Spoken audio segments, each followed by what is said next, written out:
अस्सलाम वालेकुम। मैं वहाँ साकम मुश्ताक, चैनल का नाम है साकम मुश्ताक की दुनिया। असी अज आए हाँ अड्डा पुल मुराद ते, जिथे साढ़े एक दोस्त चौधरी मुहम्मद आसफ ने नवीं दुकान का इफ्तिताह किया है, जिदे विच नवीं पुरानियां गड्डियां का लैन देन किया जाएगा। इस तो इलावा और बहुत सारे मेहमान आए सीगे। असी इन्हां नाल भी गल करांगे और दुकान के मालक चौधरी मुहम्मद आसफ नाल भी गल करांगे। इस वक्त भाई अरशद खड़े आ, इन्हां नाल गल करते हैं। अज इफ्तिताह है, हाँ जी, की कहना चाहते ये बारे? बस अच्छा फेल है जी। मुंडे माशाल्लाह काम करने करना खैर करे, ईमानदार बच्चे ने। ये लोकेशन भी दसो इन्हां दी। अड्डा पुल मुराद नजल बैक। और गड्डियां किस तरह दी मिलणगियां इन्हां कोल? गड्डियां हर तरह की नवीं पुरानियां जी, अच्छा, जेडी मर्जी को लेगा उवें दी मिल जाएगा। ठीक हो गया जी, शुक्रिया। भाई अरशद ने इस शोरूम के बारे सानू दस्या, इहदी लोकेशन दसी। एक होर भाई खड़े ने, इन्हां कोलों भी पुछदे हैं। अस्सलाम वालेकुम खालिद भाई। हाँ जी भाई, वालेकुम सलाम जी। कित्थे आए हो? अच्छा, शोरूम ते आए जी। काहदा शोरूम है? गड्डियां दा शोरूम खोलिया सी अच्छा, ते ਉਹਦੇ ਉਹਦੇ ਵਾਸਤੇ ਆਏ ਸੀ। ਕਿਹੜੀ ਜਗ੍ਹਾ ਖੋਲਿਆ ਹੈ? ਪੁਲ ਮੁਰਾਦ ਤੇ। ਤੇ ਇਹ ਤੁਹਾਡੇ ਹੱਥ 'ਚ ਕੀ ਹੈ? ਇਹ ਜੀ ਬਿਰਿਆਨੀ ਹੈ ਜੀ, ਉਹਨਾਂ ਨੇ ਇਫਤਤਾਹ ਤੇ ਬਿਰਿਆਨੀ ਤਕਸੀਮ ਕੀਤੀ ਹੈ ਜੀ। ਚਲੋ ਜੀ, मेरे वाले थोड़े पता नहीं तो चमचा है लगा नाई दा। माशाल्लाह जी, सारा प्रोग्राम बहुत ही खुशगवार माहौल दे विच और पुरअमन होया। इस तो इलावा आने वाले सारे भाइयों अगे गुजारिश है कि भाई आसफ नूं खिदमत का मौका दो। किसी भाई ने भी कोई नवीं गड्डी या पुरानी गड्डी लैनी होवे ते भाई आसफ नाल राबता करो। अगर किसी भाई ने कोई फरोख्त करनी होवे फिर भी भाई आसफ नाल राबता करो। यह वाहद शोरूम है कि जिहड़ा इस इलाके दे विच है। इस तो पहले इस इलाके दे विच कोई गड्डियां दा शोरूम नहीं, यानी कि अड्डा पुल मुराद ते। थोड़ा हस भी लो भाई अरशद। हाँ जी, तुहानू बोटी मिली? आ हैगी सी यार, फूल फूल के लब्भी है। वाह, बिरयानी च बोटी लभी मैं तुहानू? खा गया हूं, तेन ढिड च खावा।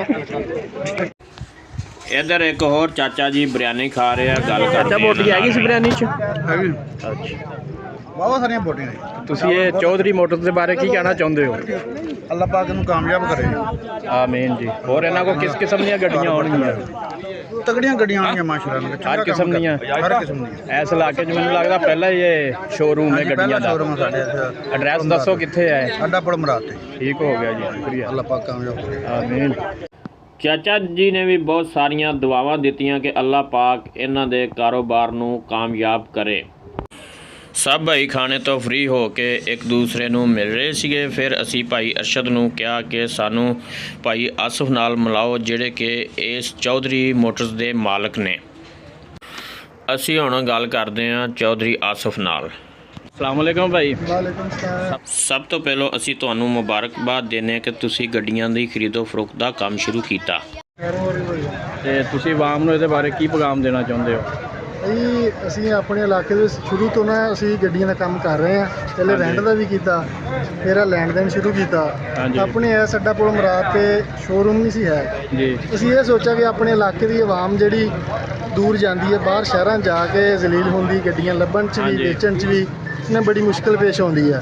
जी ਅਸੀਂ ਇਸ ਕਰਕੇ ਸੋਚਿਆ ਕਿ ਅਸੀਂ ਨਾ ਕਿਉਂ ਨਾ ਕਿ ਆਪਣੇ ਇਸ ਅੱਡੇ ਦੇ ਉੱਤੇ ਨਾ ਇੱਕ ਸ਼ੋਰੂਮ ਬਣਾਈਏ। जी ਇਸ ਕਰਕੇ ਅਸੀਂ ਆਵਾਮ ਦੀ ਖਿਦਮਤ ਵਾਸਤੇ ਸ਼ੋਰੂਮ ਬਣਾਇਆ। ਜਿਹੜੇ ਅਸੀਂ ਦੋ ਭਾਈ ਰਲ ਕੇ, ਮੈਂ ਤੇ ਮੇਰਾ ਇੱਕ ਦੋਸਤ ਹੈ ਸ਼ਰੋਜ ਚੌਧਰੀ, ਮੇਰਾ ਨਾਮ ਮੁਹੰਮਦ ਆਸਫ ਆ, जी ਅਸੀਂ ਇੱਥੇ ਆਪਣੇ ਸ਼ੋਰੂਮ ਬਣਾਇਆ। अच्छा भाई, आवाम नूं दसो किस किस्म ਦੀਆਂ ਗੱਡੀਆਂ ਮਿਲਣਗੀਆਂ ਇੱਥੇ? ਅਸੀਂ ਹਰ ਤਰ੍ਹਾਂ ਦੀ ਗੱਡੀ ਦਾ ਹੀ ਕੰਮ ਕਰਾਂਗੇ, ਯਾਨੀ ਕਿ ਸੈਕਿੰਡ ਹੈਂਡ ਵੀ ਤੇ ਜ਼ੀਰੋ ਵੀ। ਬਾਕੀ ਇਹ ਆਪਣੇ ਇਲਾਕੇ ਦੀ ਦੇਖਾਂਗੇ ਰੂਟੀਨ ਤੇ ਕਿਸ ਲਿਹਾਜ਼ ਦੀ, ਕਿਸ ਲਿਮਟ ਦੀ ਗੱਡੀ ਜਿਹੜੀ ਆ ਉਹਦੀ ਰੀਸੇਲ ਹੁੰਦੀ ਆ। ਆਵਾਮ ਕਿਸ ਤਰ੍ਹਾਂ ਦੀ ਗੱਡੀ ਜਿਹੜੀ ਇੱਥੇ ਯਾਨੀ ਕਿ ਖਰੀਦਣਾ ਚਾਹ ਰਹੀ ਆ, ਉਸ ਹਿਸਾਬ ਦੀ ਗੱਡੀ ਲਿਆ ਕੇ ਤੇ ਸੇਲ ਕਰਾਂਗੇ। ਆਵਾਮ ਅੱਗੇ ਰਿਕੁਐਸਟ ਵੀ ਕਰ ਦਿਓ ਨਾ ਕਿ ਸਾਨੂੰ ਖਿਦਮਤ ਦਾ ਮੌਕਾ ਦਿਓ। ਹਾਂਜੀ, ਇਹ ਆਪਣੇ ਇਲਾਕੇ ਦੀ ਆਵਾਮ ਵਾਸਤੇ ਅਸੀਂ ਇਹ ਪੈਗਾਮ ਦੇਣਾ ਚਾਹੁੰਦੇ ਹਾਂ ਕਿ ਤੁਹਾਨੂੰ ਹੁਣ ਦੂਰ ਜਾਣ ਦੀ ਜ਼ਰੂਰਤ ਨਹੀਂ ਹੋ। ਸਾਡੇ ਆਪਣੇ ਨਜ਼ਦੀਕ ਅੱਡਾ ਪੁਲ ਮੁਰਾਦ ਤੇ ਸ਼ੋਰੂਮ ਅਸੀਂ ਓਪਨ ਕੀਤਾ ਕਿ ਸਾਡੇ ਕੋਲੋਂ ਗੱਡੀ ਖਰੀਦਣੀ ਹੋਵੇ ਜਾਂ ਸੇਲ ਕਰਨੀ ਹੋਵੇ, ਹਾਂਜੀ। ਸਾਨੂੰ ਖਿਦਮਤ ਦਾ ਮੌਕਾ ਦਿੱਤਾ ਜਾਵੇ। ਬਿਲਕੁਲ ਜੀ, ਠੀਕ ਹੋ ਗਿਆ ਭਾਈ। ਅੱਲਾਹ ਪਾਕ ਤੁਹਾਨੂੰ ਕਾਮਯਾਬ ਕਰੇ ਜੀ। ਆਮੀਨ।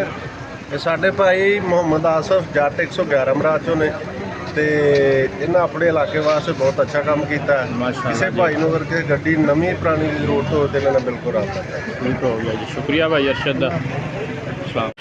दुआ है कि अल्लाह पाक भाई आसफ दे कारोबार ਦੇ ਵਿੱਚ ਬਰਕਤ ਅਤਾ ਫਰਮਾਏ, ਹਰ ਤਰ੍ਹਾਂ ਦੀ ਪਰੇਸ਼ਾਨੀ ਤੇ ਨੁਕਸਾਨ ਤੋਂ ਮਹਿਫੂਜ਼ ਰੱਖੇ। ਆਮੀਨ। हंसते रहो, वसते रहो।